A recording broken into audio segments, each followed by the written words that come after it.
Hi, my name is Noel Davis with World Composting, and today we're tearing down the garden that I have behind me. So I had it up this year. I only got cantaloupe out of it. Nothing really else came out. Everything was eaten by the deer, but my HOA has complained about these straw bales, so they're gonna have to go. And I'm gonna tear them up now, but the lavender that you see behind me is actually doing really well. So we're gonna dig that up, we're gonna put that into a tray, and we're gonna move that to my front yard. We found a spot that we can put it. We're gonna put it all in a row, make a nice kind of lavender wall there.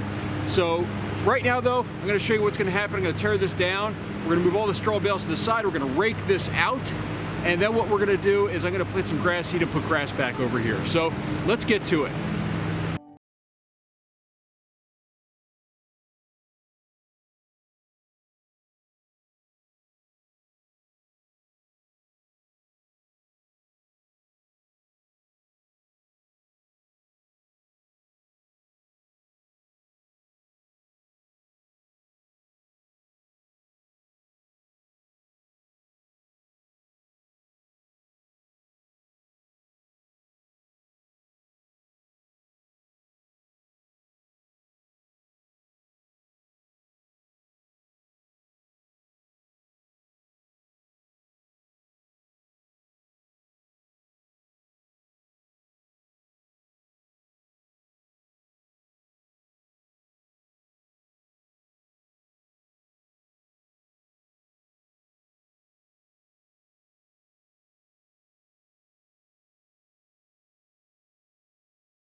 All right, so here we are.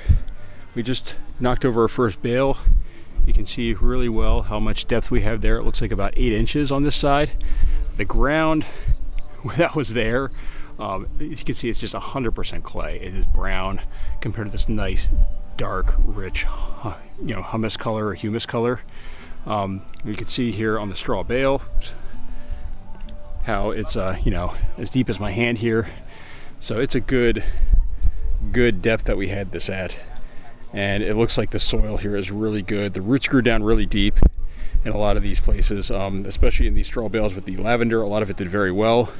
We still have our little plants in the middle that we planted, but they are not doing quite as well. And we pulled up a lot of the weeds from the back there that grew. I did have some crickets. Let me just zoom in on one right here that found their way on the wall. They were in a lot of this stuff. I cut off the sunflowers because that way the roots stay in the soil, and it kind of is supposed to help the soil out. I did not do that with anything else that was left in here. But I also, just so you know, I did see by the edges of these bales here, I did see some snakes. They ran off into the bales, and you can see actually right there, I showed you before, but here's a slug that's down here as well. So we do have a lot of nature that found its way into here, as there was no chemicals or anything. It did really well. But that's what we're gonna do. We're gonna take off these strings now and spread out these, put the straw bales off to the side. We're gonna spread this out, and then we're gonna put the straw on top after I get some grass seed on here. So that's the plan.